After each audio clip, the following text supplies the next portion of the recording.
What up? What up? What up? It's Ibn Webb, Quran the Sun.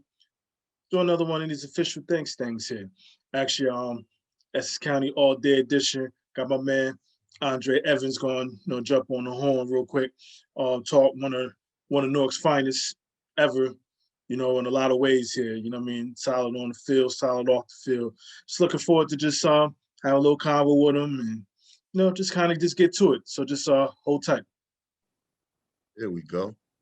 What's up, man? What's going on, Ed? Hey, nothing, man. Thank you, man. Like I said, how you holding up? I'm all right, man. I'm doing good. I'm doing all right, Okay. Just working and making sure that the grands and everybody, the family's good. Yeah, how about those Newark streets, man? Just with everything, man. The sign of the times and everything, man. I mean, listen. When we were coming up, it wasn't none of this. If somebody got hit, you know why they got hit. Yeah. You understand what I'm saying? Like, it was a particular group of stick-up kids, and if you robbed the wrong Joker, you got hit. And cats knew why Joker got hit. Now it's random, man. And these cats, these young boys, they killing is senseless.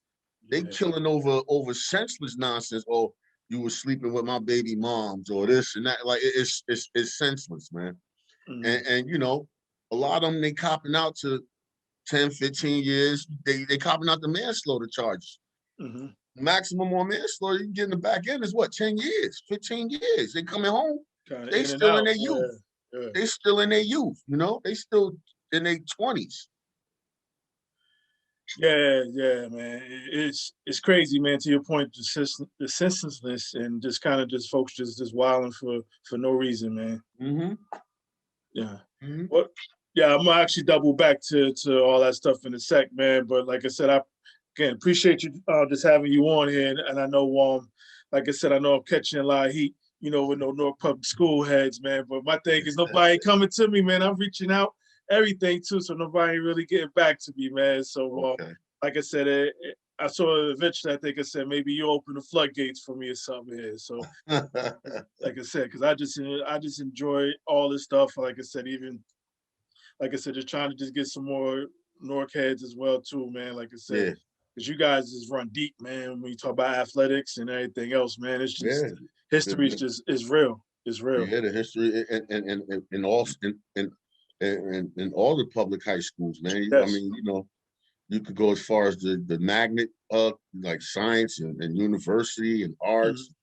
I mean, majority of the kids that went to these magnets that played, a lot of them played for their public district schools. So because football, a lot of well, none of them offered football. They offered every other sport other than football. Yeah. And you wanted to play football, back then you had to go to pretty much what your district school was. Nowadays, it's not like that. You can go to whatever public school you want to go to play football, Even if, like, no matter where you live, it don't make any difference. No. You got kids that live in the north that go to science and they play for Eastside. Like, same thing with you got kids that live in the west that go all the way to Weequay to play at Weequay. Logan might have had them over there, and it's all it's crazy. No rhyme or reason, and nobody even like just letting foot. It's kind of everybody just doing whatever. It sound like. Well, what really did it. The Catholic schools did it. Where I think, I'm not saying I know for sure. Don't quote me on it, but being at the Catholic schools were really, really, really, like, they were in our backyards and they were plucking these kids out of here. Yeah. And they were winning. Listen, you look for the past 15 to 20 years, man. The Catholic schools were dominating. And you look at the roster, every key position was a city kid, whether it was from East Orange or Newark. They came from East Orange or they came from Newark, predominantly. And it was crazy, like years ago when we played, it was just like Catholic schools for the most part get stomped on. You know what I mean? Like the role reversal of all of this now. Except for you only had the two powerhouses, which were always St. Joe's and Bergen Catholic. They were your powerhouses and your Catholics. Don Bosco wasn't heard of when we was coming up. They weren't, you know, and St. Peter's Prep, my fault. St. Peter's Prep was good, but St. Peter's Prep, they wouldn't come over the bridge. St. Peter's Prep wouldn't want no heat coming across the bridge. They stayed beating up on them Hudson County schools, Hoboken and West New York and Emerson and Union City and Lincoln and Snyder and you know. They stayed beating up on the Hudson County schools. They never came across the bridge. Nah, it's crazy, man. Like, what do you think football's at with Newark now, man? I know you're saying kids going every which way, man, but you still think it's solid footing? The thing is you have young administrators. When we were in school, you had administrators. They were there when our parents was in there. You know what I'm saying? Yeah. They didn't want to leave. They weren't leaving. You know, a lot of these administrators were there for 25, 35 years already. You know, and when we left out, they were still there when we graduated college. So, you know, the face of the public school system has changed. You know, Roz has done a lot for the city. You know, he's been, you know, chiming in and this and that, and, you know, things of that nature. And even with the city, the face of the city is changing. And, you know, so with the public schools, you know, the administration, you know, administrators are getting younger. Administration's getting younger. So now what's happening is these schools where a lot of these old time head coaches used to be locked in, that there's no tenure no more. They want these young boys in there to coach these kids, you know, and because they can relate to these kids, most of them, you know, and like you got the kid Damien. I forgot Damien's last name, but he played at Shabazz, you know, and he's the head coach at Eastside now, you know, but that's what's happening. You're not coaching in your district school where you played at, you're coaching somewhere else, and you got to make it happen. You know what I mean?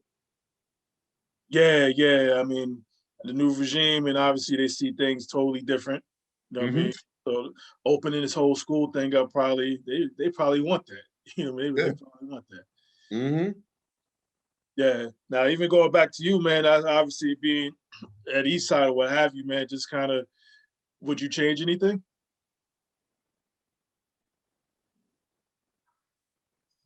Honestly, I mean, if I knew now what I knew back then, what I know now, I probably would have went to another, like maybe another district school. I probably would have ended up going to Shabazz, or, you know, I had family that played at Shabazz. So that whole lineage, you know, with that, you know, on my grandmother's side, my father's side of the family, you know, they all, Adrian Bond is my aunt, Kirk Bond is my uncle. You know, those are my grandmother's brothers, younger brothers and sisters, and they all played at Shabazz. So I got, like, my uncle Corey Bond played at Shabazz. I got lineage. I got, you know, lineage at Shabazz. So, you know, I love their history. Eastside is just coming along, and they're coming together with their history.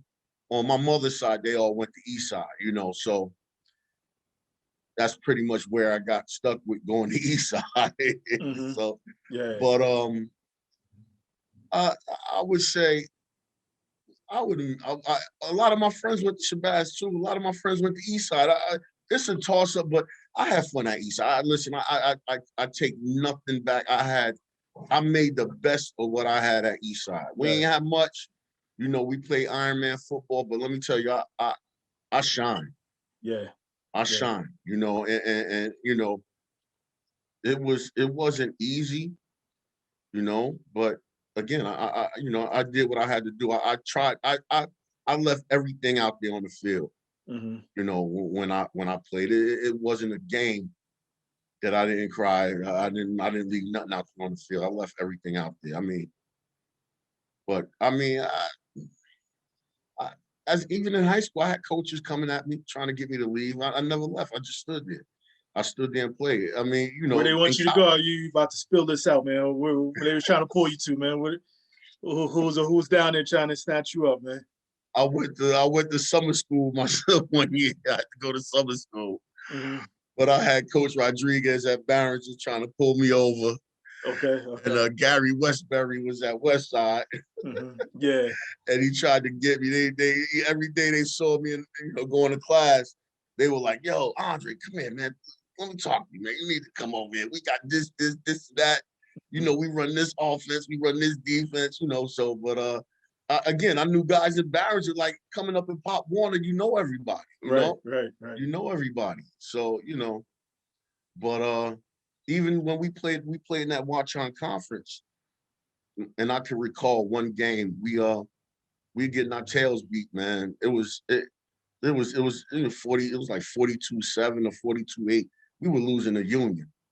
But listen, it goes to say, when they say in the NFL, you could play anywhere.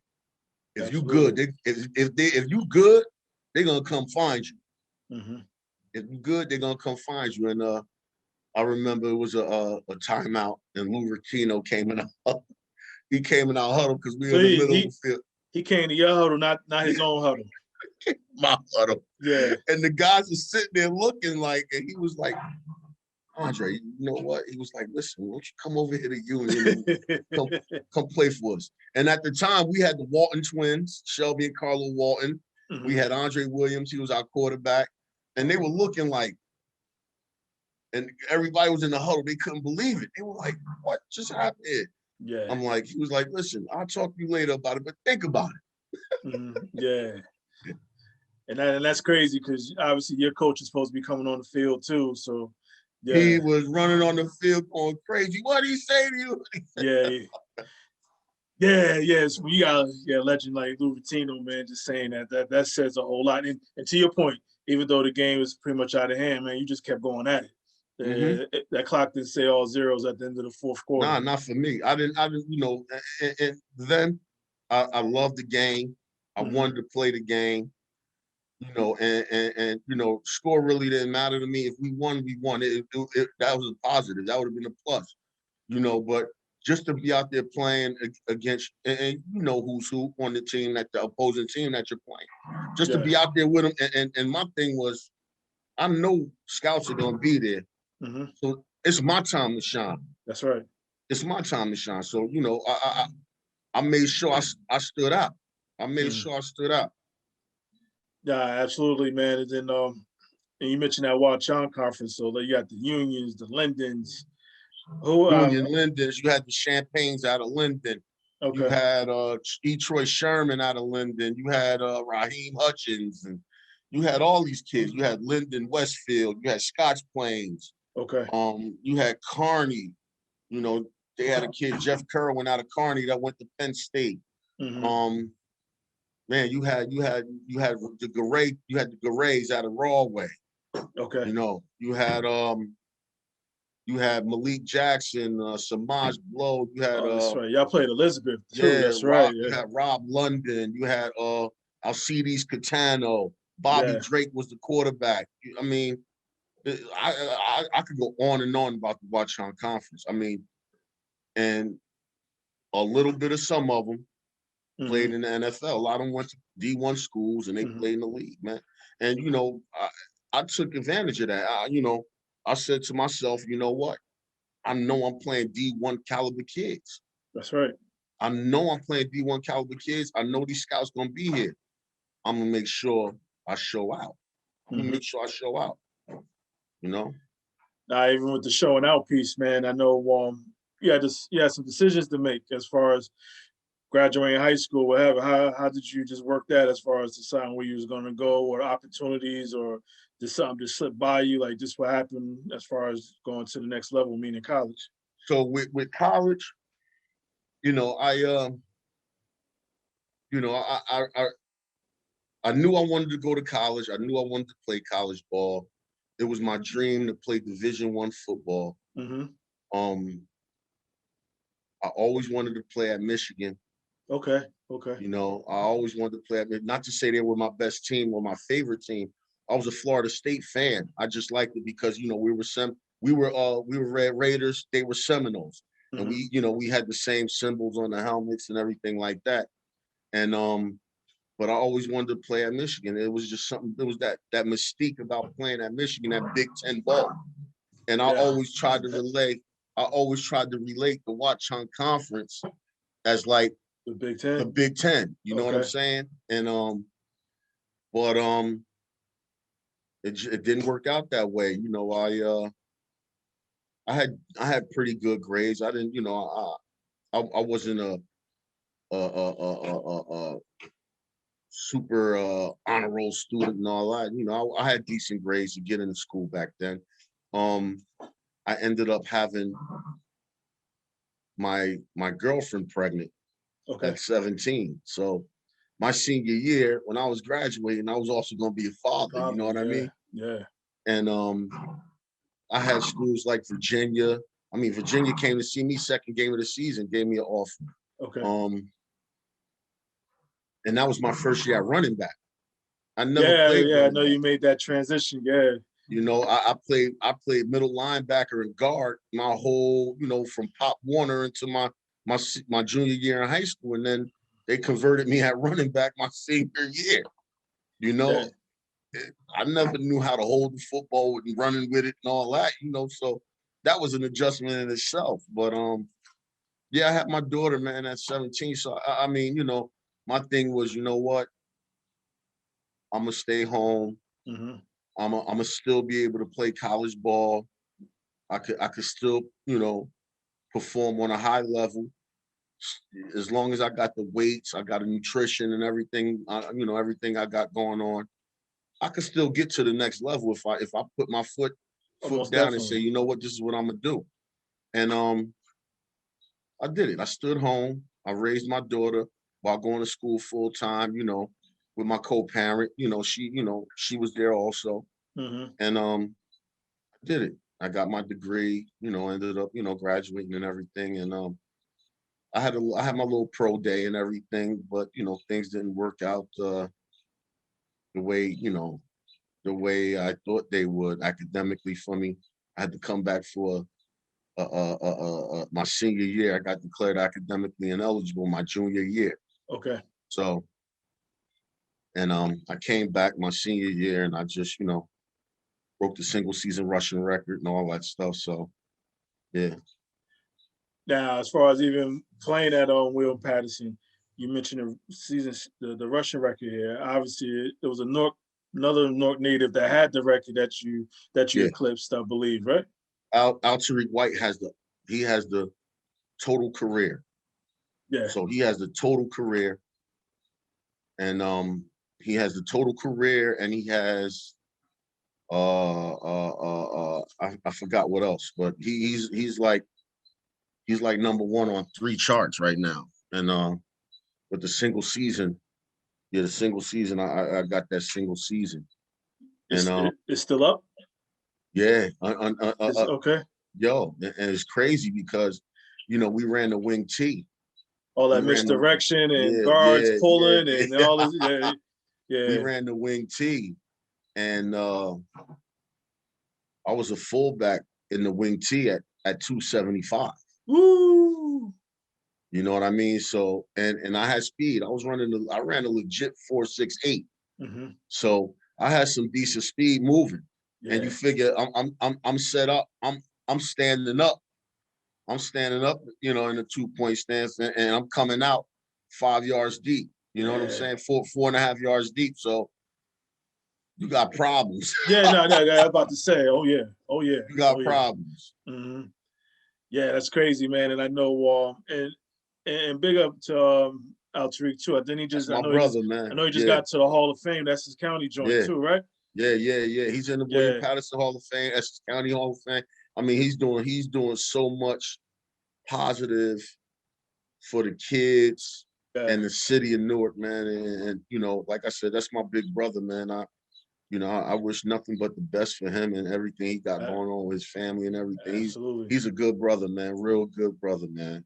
And we missed each other. Like I said, we've been missing each other. So like I said, I'm tracking folks down. We'll make it happen, but we've been missing each other kind of. Mm-hmm. So, but nah, like I said, I know he just got the little coaching joint, like just got into that, man. So nah, man, seemed like a solid dude. And then even for you, to even eclipse the single season record, man, and just being up there with Patterson, man. I know the accolades and all that stuff coming in, man. But I just think the goal just that Norking you, man, just that go get it, man, and just kind of like you could have been academically eligible. I'm like, yo, the hell with it.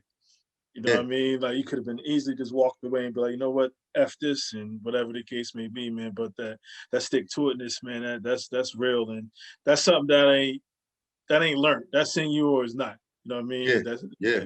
you know what I mean? That ain't learned at all. That's an innate trait that you do have, man. And I know how much fun did you have playing against the Kings, the Trenton States, the Rowans, and I mean that conference is serious, man. Like you got a bunch of people transferring from D1s to go down there anyway. So I'm getting goosebumps even thinking about it. I'm getting goosebumps thinking about it. Don't run through the screen on me. Listen, let me tell you, man. Each week, man, listen. So I started as a sophomore. I split time with Andre Taylor, my best friend.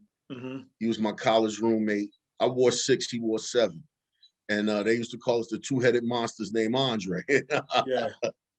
But let me tell you, my first start, I was like, whoa. Yeah. I'm like, yo, and these guys were huge, man. And again, same thing with the NJAC, man. The NJAC, like you had guys, they were on catch rosters in the NFL. That's right. They was on rosters in the NFL, man. Like Rowan, they were getting D1 transfers. Jersey State would get a couple of D1 tackles. You know, Montclair State getting a transfer from somewhere. Yeah. You know, and they were scrimmaging Princeton every year, you know.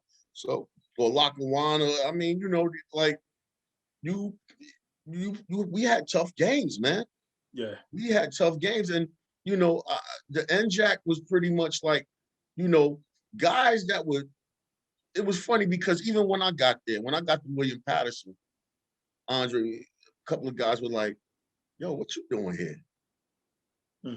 I'm like, what you mean what I'm doing here? Yeah.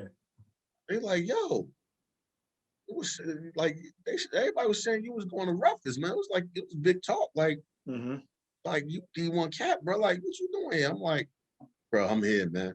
I'm here, yeah. I'm here. You know what I mean? So, but you know, it was like that with a lot of cats. Some cats couldn't get into schools. They ain't had the grades, but they were D1 players. Right.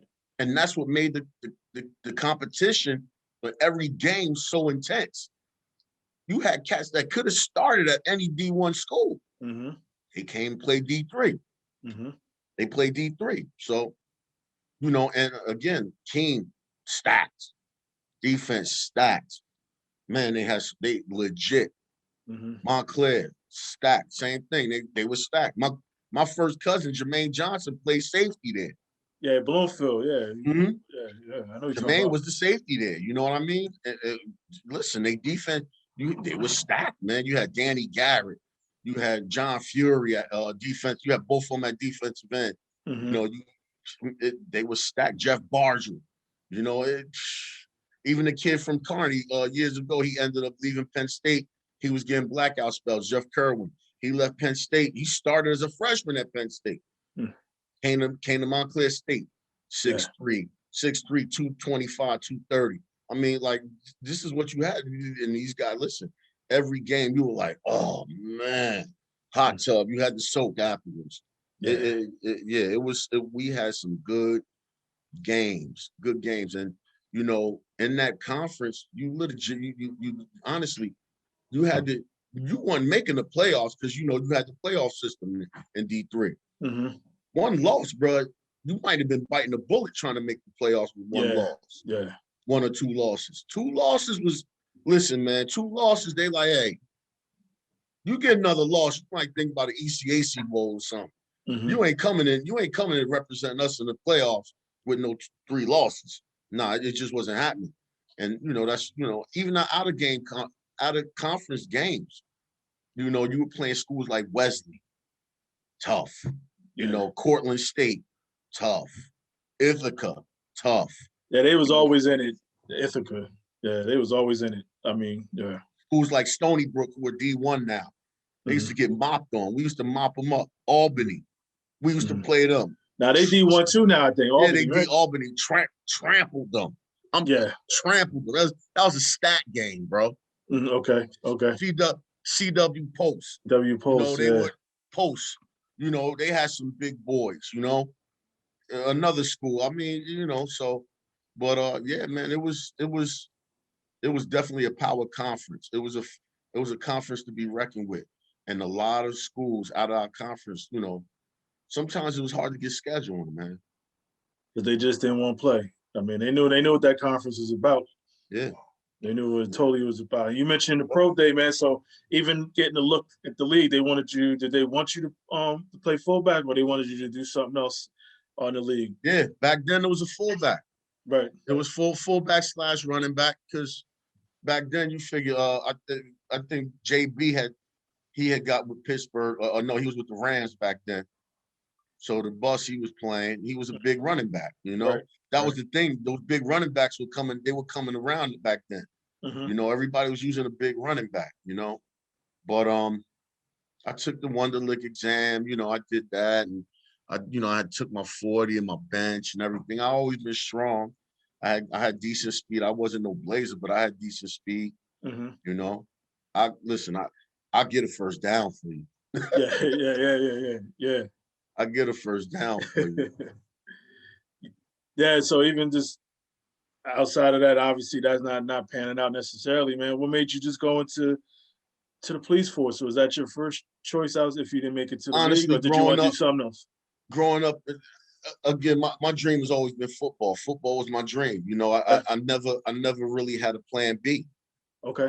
It was always plan A, and that's what it was. And my mother had gotten remarried, and my stepfather at the time, he was a cop. He was a sergeant at the time, and I saw him in the house and things of that nature. So I had a good rapport with him, and so him and my mother were like, Andre, won't you just take the test? Yeah. So I'm like, all right, whatever. I'm still in school. I'm a junior. I'm like, all right, whatever. I just went. We partied the night before I went to the test, and I ain't get a good score. So I was like, whatever. And then when I graduated, I started coaching at Eastside. You went back to coach. Okay. Yeah, I was coaching wide receivers, and under Chris Ostrowski, who's at I think he's at Western Michigan or Eastern Michigan now. Okay. But he gave me an opportunity to coach, and I was coaching, and I took the test again. I said, you know what? I'm gonna take the test again, because now I'm on my second kid. I had my son right when I graduated. So now I'm like, I got to do something. So I'm working, I'm coaching. I ended up I left coaching to go work at a company called Patterson Dental, delivering dental equipment. I did that. And then my defensive coordinator at William Patterson at the time, Pete Shaw. Okay. When I tried out for the New Jersey Red Dogs, I didn't make the team. But then I got picked up for a rookie mini camp the following year. So I go into the rookie mini camp, and he's coaching and everything. The Red Dogs. I make the final cut. They started the AF2 League, the Arena Football 2 League. Okay. He ends up getting a head job for the Roanoke Steam in Virginia, Virginia. I end up going down there. I remember he called me, Andre, you still in shape? I said, I'm in the best shape I've ever been in. That's right. I said, I'm 250, ripped. What's up? He was like, I just got the head football coaching job at for the Roanoke Steam Arena Football. I was like, no. He was like, listen, I'm gonna fax you the contract, read it over. I said, man, just fax it to me. I ain't reading nothing. I'm putting my name on the dotted line, bro. I signed that thing when he faxed it. I faxed it right back to him.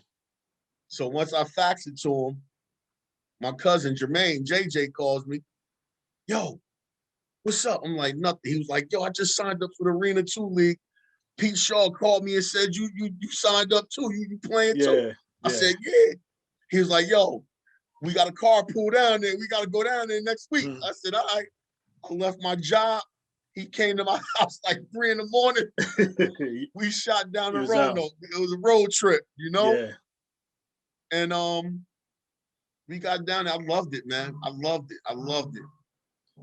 But in the midst of that, I had already taken the law enforcement exam.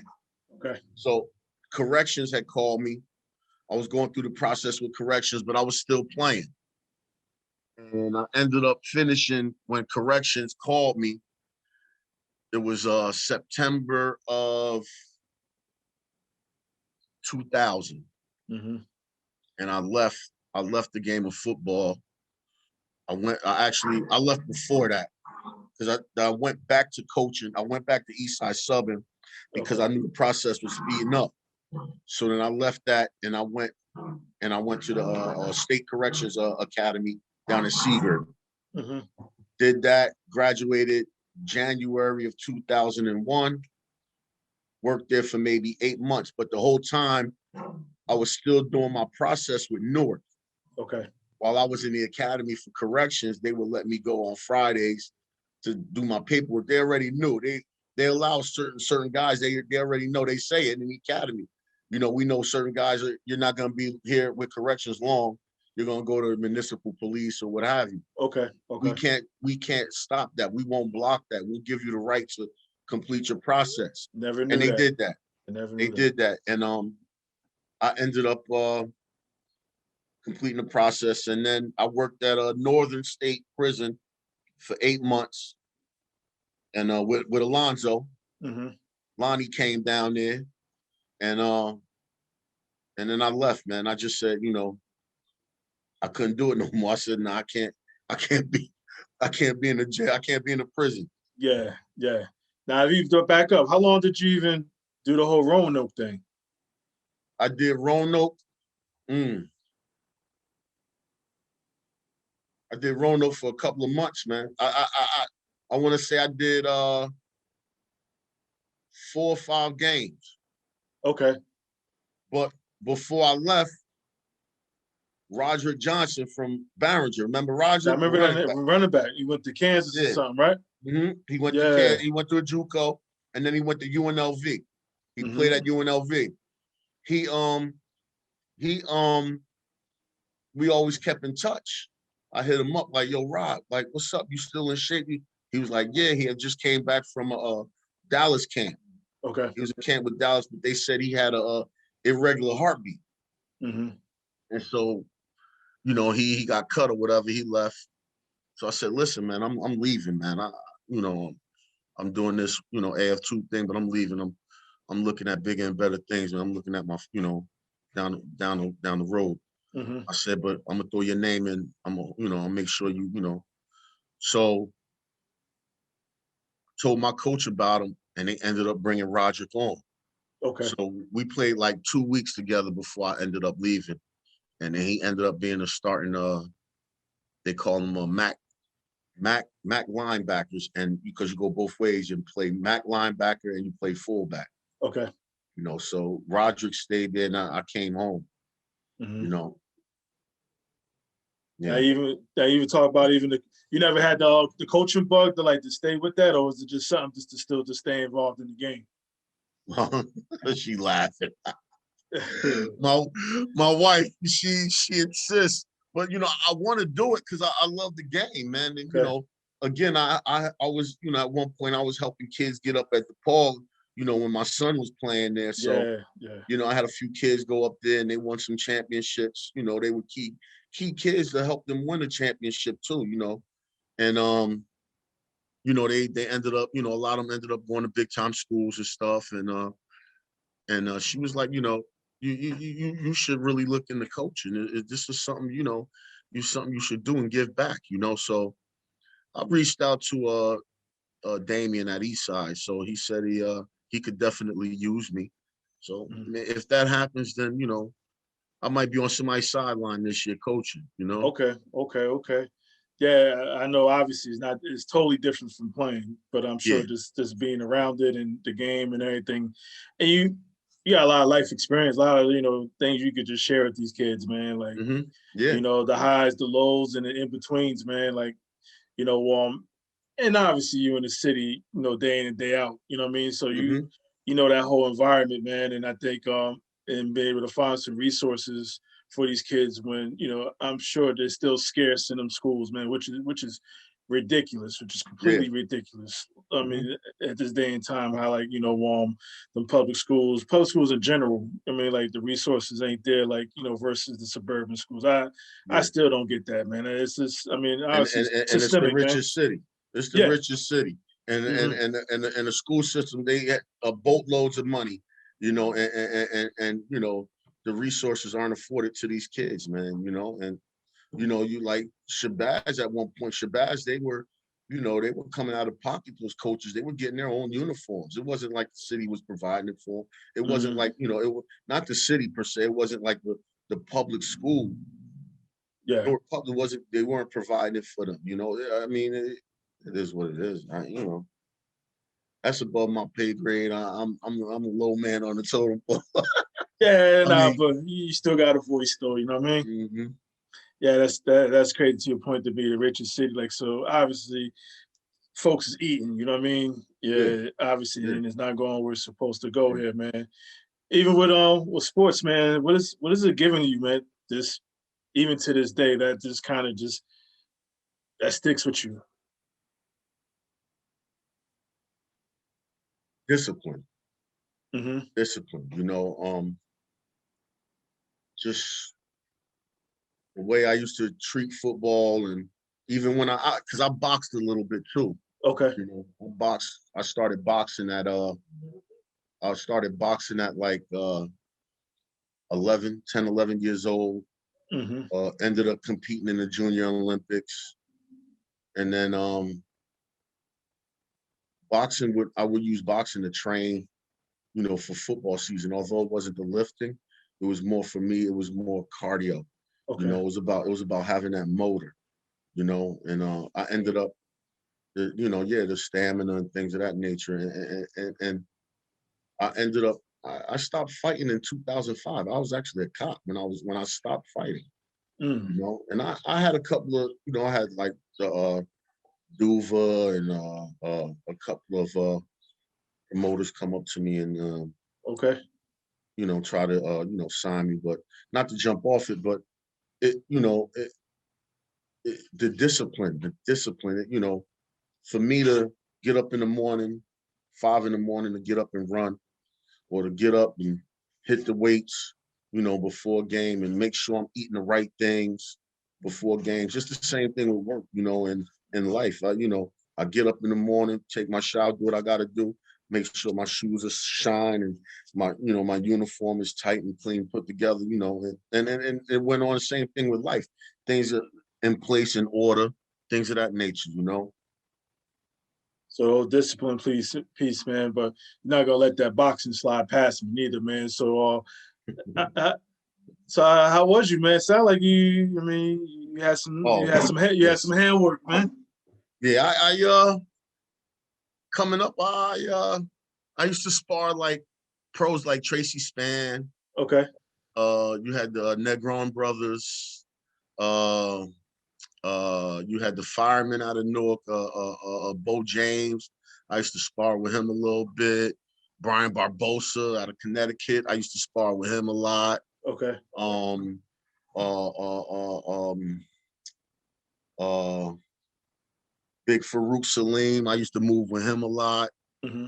Um, different name fighters and stuff. But I listen. I won novice in '97. I stopped fighting, and then I came back. I became a cop in 2001. I came back in like 2002. Hmm. Started training again, getting back into the flow, and 3 years in a row, I won Diamond Gloves, super heavyweight. 2000, yeah, 2003, I won New Jersey Golden Gloves, novice, super heavyweight. Then Okay. 2004, I went open. So 2004, I ran through all them cats like water. Yeah. 4 and 5, 2004 and 2005, I went to represented New Jersey in the National Golden Gloves. 2 years in a row. The first year was Kansas City, Missouri, and I lost in the quarterfinals by decision. And then in 2005, I lost to a kid who's a pro now, Nate James, out of Rhode Island. Okay. I think he's out of Boston or Connecticut, Rhode Island. Wonder he up that way, but Nate James is his name. I lost to him, but he was a favorite. But I whooped him on ESPN. I broke, man. Listen, listen, but he was a favorite, man. He had been there like 8 times already, never won. So it was like, you know what? This guy, he got maybe 25 amateur fights. This kid got like 100-some fights. Let's give it to him and see where he goes from there. But he ended up turning out to be a bum. So it's one of those things. If you ain't knocked him out, you knew you wasn't gonna get the decision. Yeah, but listen, I had fought him. This was the second time I fought him. Okay. And the first time he outpointed me, and then the second time I already knew how to beat him. I already knew how to beat him, and I'm gonna make him. I'm gonna embarrass him. And I did that, but it didn't go my way. And that was it, man. I just, I got a little bad taste in my mouth. I came home. They put me in this what they call fisticuffs. What's that now? I don't even never. It was it's a law enforcement boxing tournament. Okay. So I'm feeling some kind of way, and I get in the ring and I knocked this kid out like a minute 20 in the first round with a left hook and put him out. But I at one time, I don't know if it's still standing. In the New Jersey Golden Gloves, I held the quickest knockout in the super heavyweights. 1:13 in the first round with a jab. Ooh. Ooh. Yeah.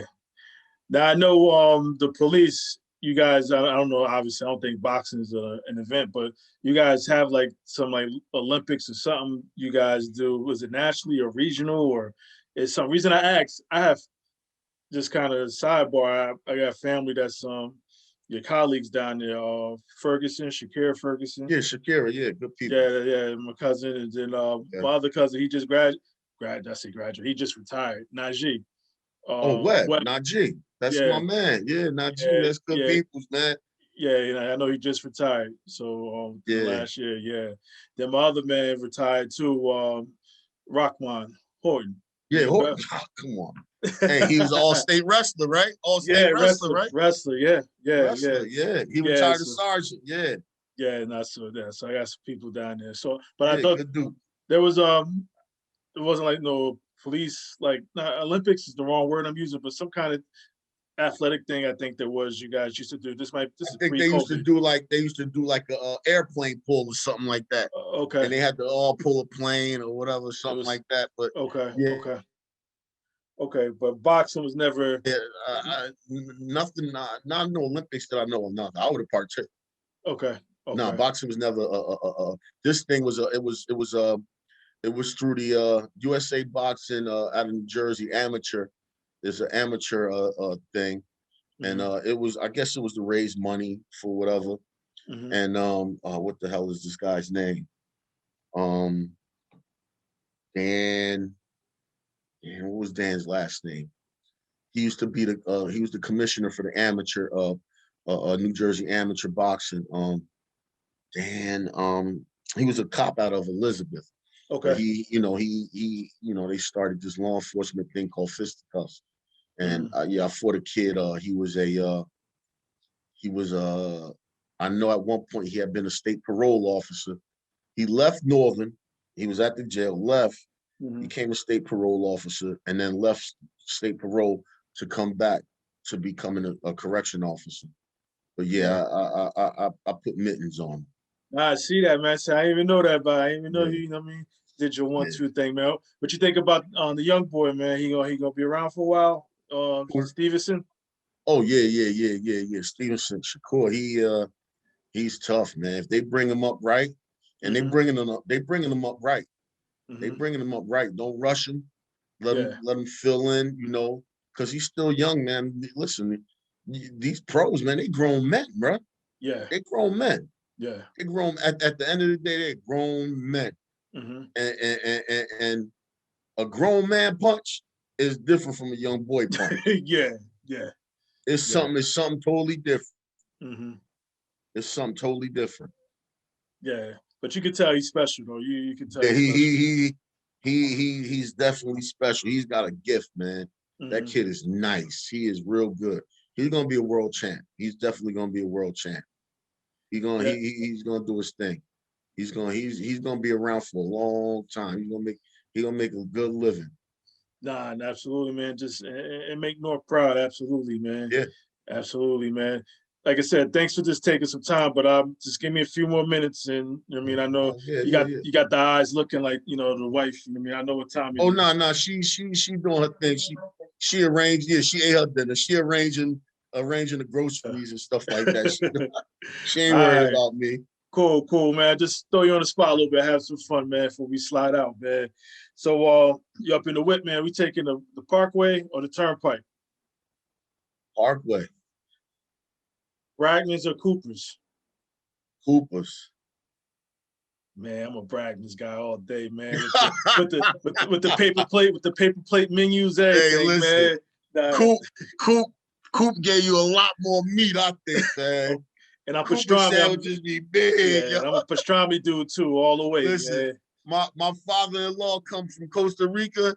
Yeah, that's the first thing he want, that corned beef, bro. He want that corned beef from Cooper's, man. I give him a big Cooper's. Yeah. Yeah. Nah, what Cory Booker or Sharp James? Hello, Sharp James. Listen, there's no better mayor than Sharp. Yeah. Sharp was the man. And I take nothing from Roz. I love Roz. Hey, listen, Roz doing big things, man. He doing this thing, man. He doing this thing. He come from legacy. You know what I mean? Absolutely. Absolutely. And I said anybody who had to come in behind Sharp, they had some big shoes to fill. Sharp kept everybody happy, man. Everybody was happy, even the streets, man. You know, it was a beautiful thing when he was in office. Absolutely. Even with Raj, man, shit. And Raj trying to do his thing. He doing his thing. He getting it done. Mm-hmm. And I don't know what mayor ever could say they got they was on an album 20 million sold neither. You know what I mean? Exactly. Exactly. Yeah. But Broad Street or Market? Broad Street, man. Broad Street was popping. Everything was happening on Broad Street. I mean, you still had Dr. J's and all that on Market. You had Dr. J's. Yeah, Universal. Yeah, Universal. Yeah, Universal. Yeah. Mm-hmm. Well, Mirage or Zanzibar? I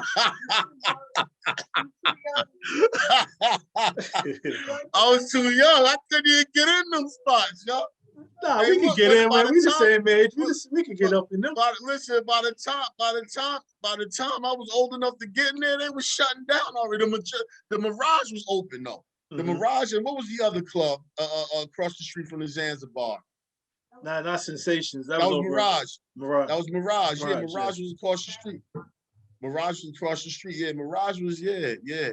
But then you had Sensations on Branford. Yeah. That, 18 and older. Yeah, so. Yeah, what Sue Surf or Redman? I'm going with Red all day long, man. I know if you met the young boys got you. I know if they got you. Right? Hey, listen. Red still hit him with a tongue twister and knock him out. He can still hit him. Yeah, did you catch Red still got it. Did you catch him on Versus? Did you catch Red on Versus? I don't know if you caught him. Yeah, we caught him on Versus. Yeah. School Stadium or Utterman Field?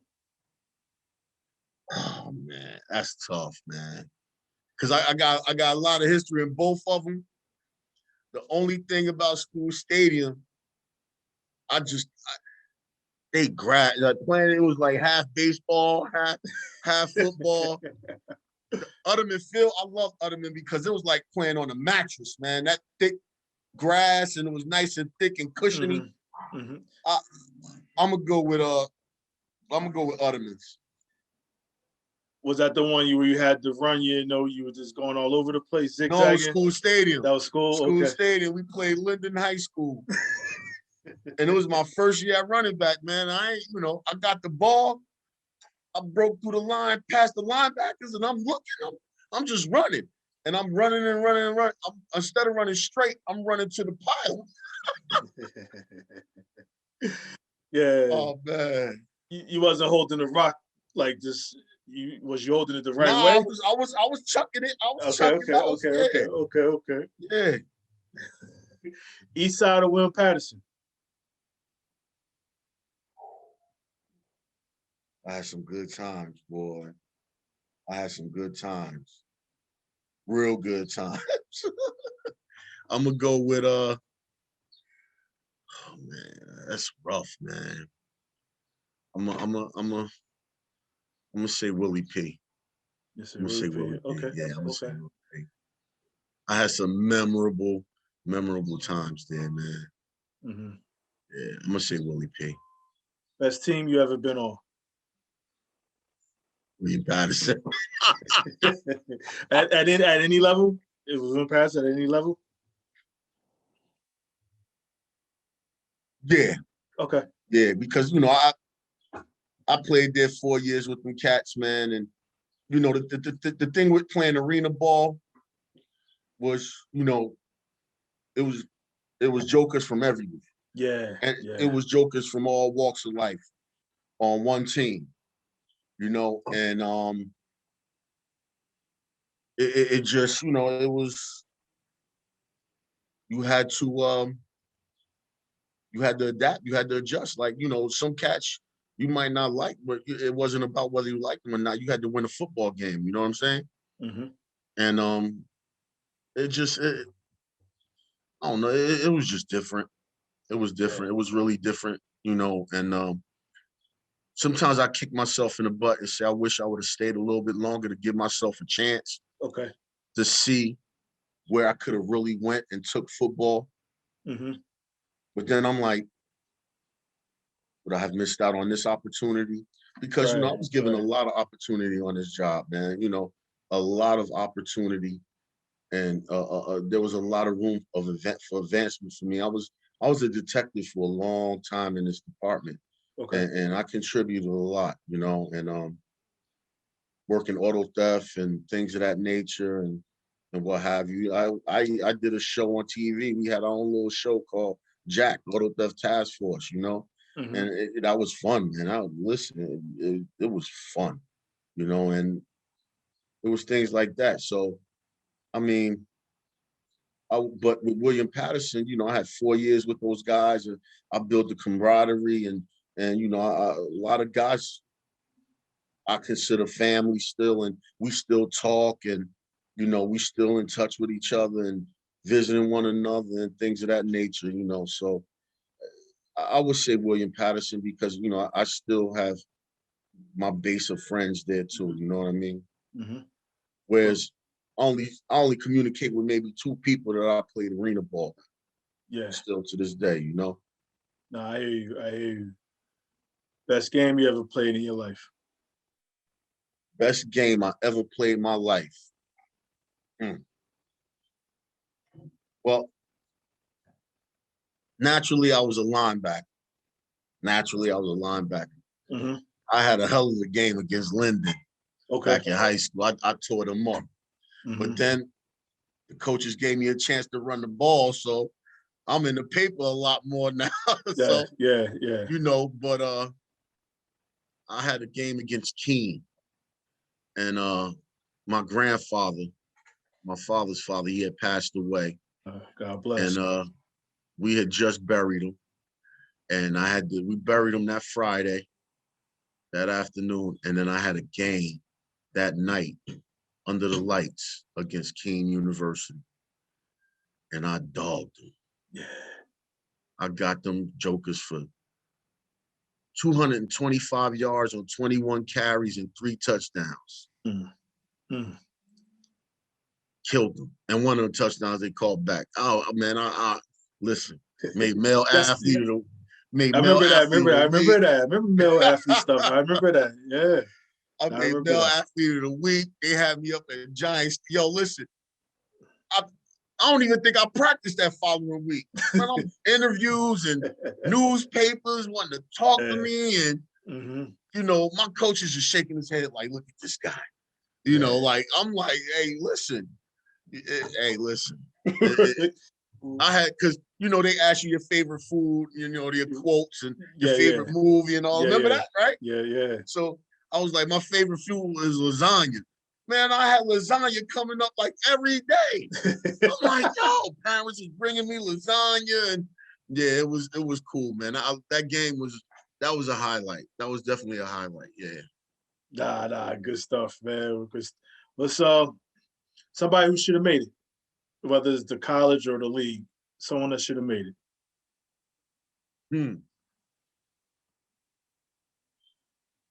Aside from myself. No, absolutely. Aside from myself. Because the last time we talked, I thought about it, and I said Al Tariq. And Al Tariq, he could have made it, as I could have made it. Any one of us could have made it. Yeah. But there was a kid, man, that played out at Patterson Kennedy, Sean Collins. Sean, funny you mentioned Sean. I know exactly what you're talking about. I know exactly. Linebacker, went to Michigan, later to Syracuse. Yeah.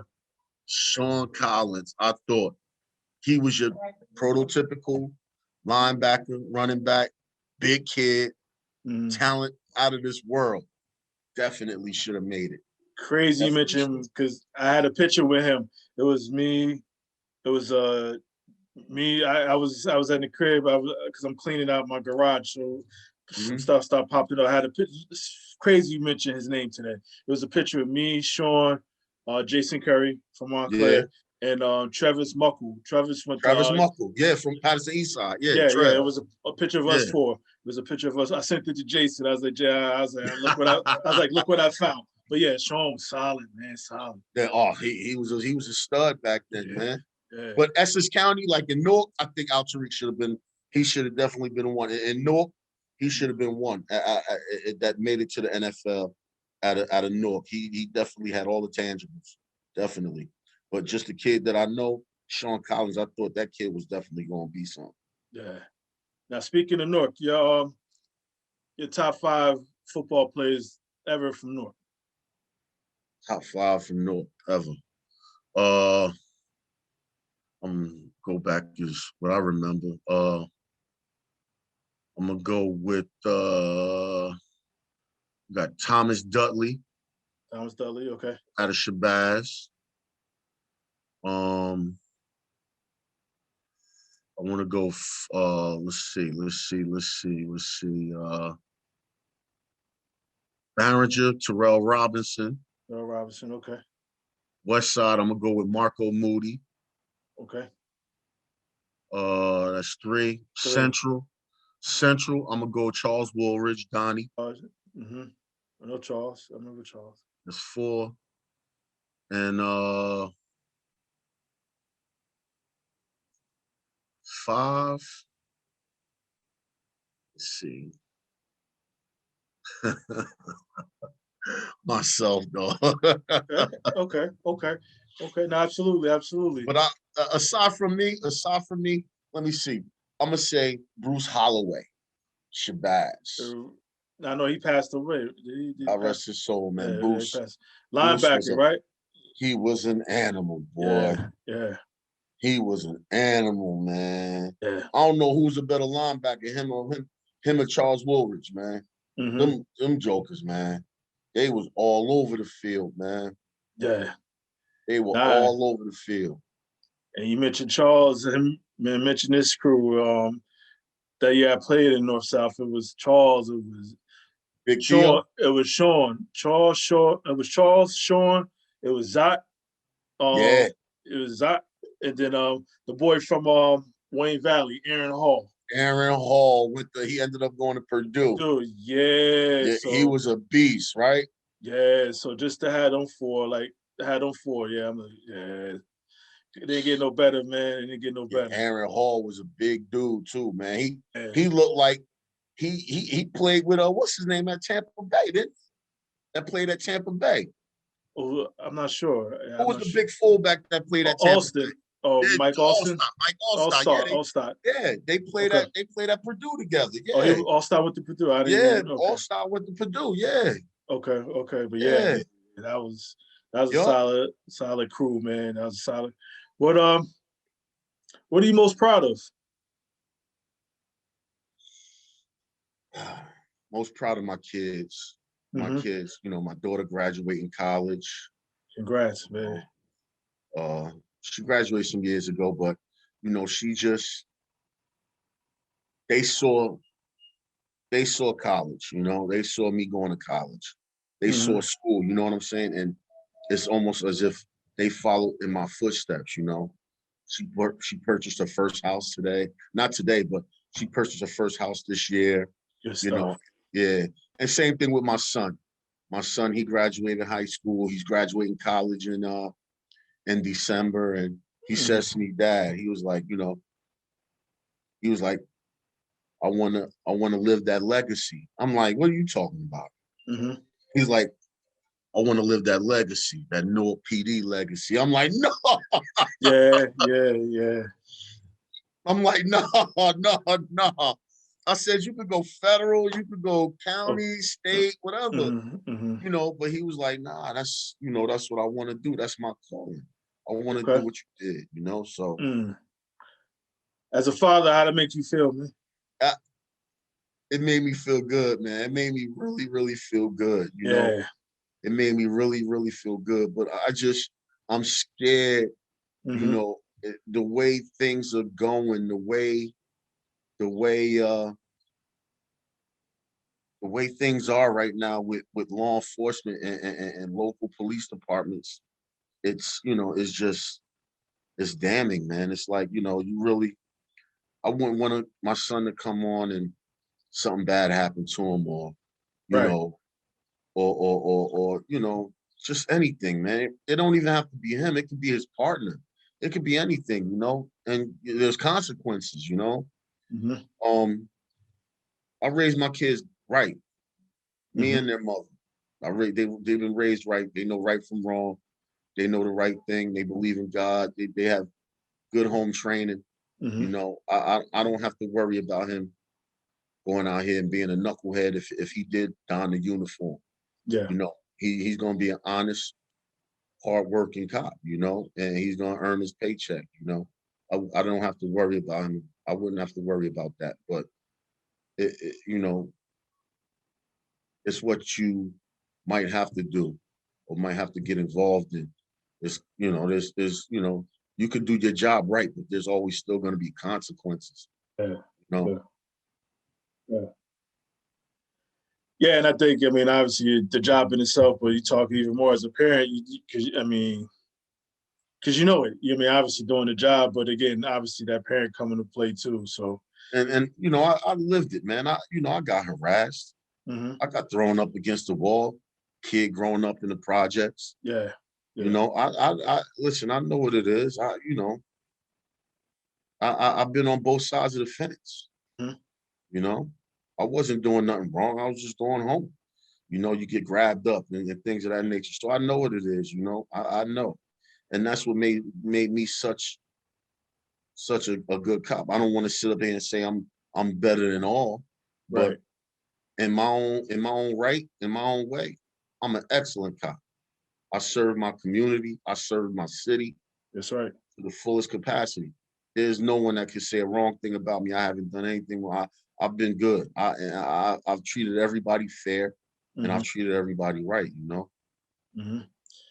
And I think when it's all said and done, that's against society looking at police officers. That's all they want, man. That's all they want, man. And I know, the tags you guys get, the labels you get, and shit is being all heightened right now and everything else, man. But when it's all said and done, you got to trust me. This is some wrong shit, but when it's all said and done, you still got a job to do. Yeah. So. And you know what? How could I put it? It doesn't happen on this side of the states, like in Jersey, and like is how could I say it? Our cops in the community, So now you got a lot. Let me put it to you, like you got a lot of these cities in the country. You got a lot of these cities now conforming. They want to reform. They listen. We got to reform. We've been doing this. Mm-hmm. We've been doing this. You gotta figure. We had our riots already. Yeah. We had our riots already. We already had our riots. So, there's an understanding. There's a mutual understanding between the police and the citizens and the streets, even with the cats in the streets. There's a mutual understanding. Like, and there's no line we cross. You understand what I'm saying? Mm-hmm. If you out here doing wrong, it's cat and mouse. If I catch you, then you already know the consequences. You go to jail. Mm-hmm. You understand what I'm saying? And it's and it's always been like that, man. But you go elsewhere, it's something totally different. Yeah. No, I know.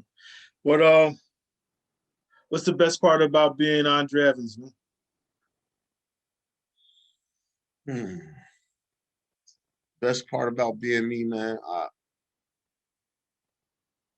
don't know, man. It's just I'm a happy soul, man. Yeah. I'm a happy soul, man. I love everybody and everything, man. Mm-hmm.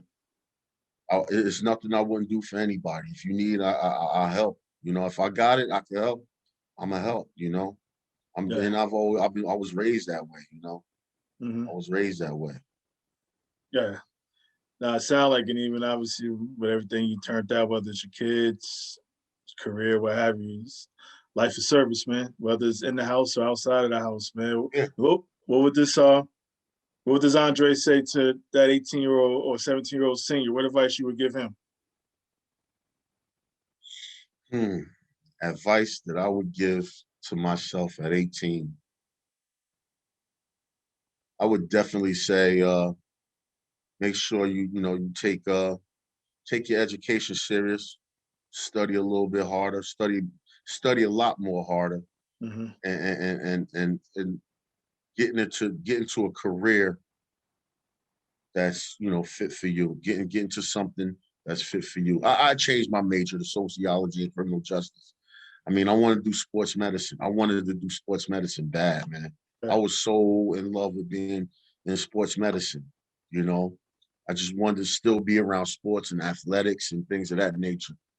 And I said, you know what? I switched my major to sociology and criminal justice.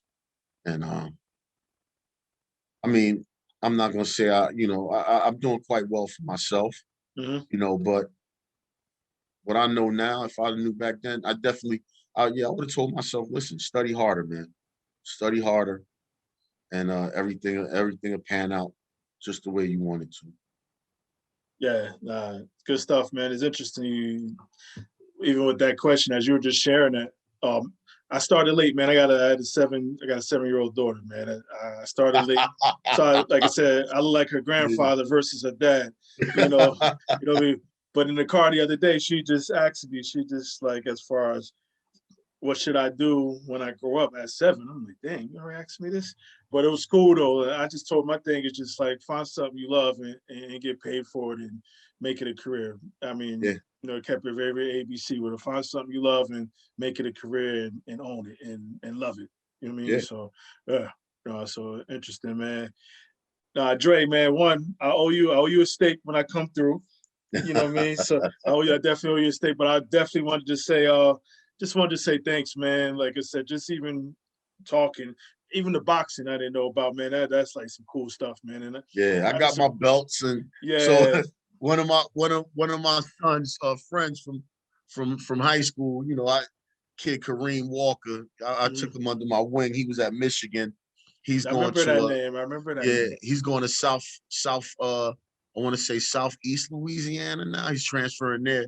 Okay. But he was like, yo, I heard you got some belts. You got real belts. So I took him. I had my wife take a picture of me holding my belts. Yeah. I got 3 belts and I sent it to him. Good stuff, I did well. I did well in boxing, man. I mean, again, everything I did that I put effort into, I did well.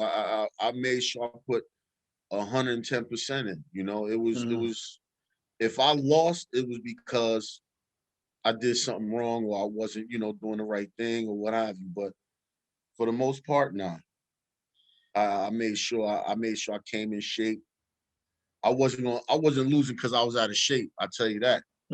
Or getting knocked out. I never got knocked out. So Nah, and that's parallel even with your life, man. I mean, kind of a metaphor, man. Nothing ever knocked you out, knocked you down, man. Just from hearing everything, man. Man, I really, like I said, appreciate it, man. You being officially you, man, indirectly helped me be officially me, man. We 92 boys, man. So obviously there's a common bond there, man. And like I said, I definitely owe you that steak when I come through, man. And when I actually sit my butt down for more than a drive by, I'll be on my ghost face. I'll be on. So now you see me, now you don't. But I need to sit be like that sometimes. I need to sit my butt down for a few days, man. A long weekend or something, because like I said, everybody's there. So. Well, absolutely, man. I really appreciate you just sneaking some time in to talk with your boy, man. I really appreciate it. Man. That's what's up, man. Yeah, no doubt. Anything, bro. You let me know. You got the number, man. Whenever. Nah, I appreciate it, man. And like I said, be safe out there, man. As much as I know you're familiar with your surroundings, there's still a knucklehead or two that'll try you, man. I mean, I know you know that day in and day out, man. But stay safe, your family, your kids, everybody, safe and good health with everybody, man. We'll talk. Same to you, bro. Same to you. Definitely. Back at you, man. Peace. All right, later. Good stuff, man. Great man. Just, discipline, everything you just shared, man. That's just the folks out of North through Essex County, man. It just rubs off, man. Like I said, it's either you got it or you don't, but we got it from our part of the woods here, man. So Dre, I really appreciate it, man. On that note, I'm about to slide out, put my hand over my heart. That means I feel you. Yeah.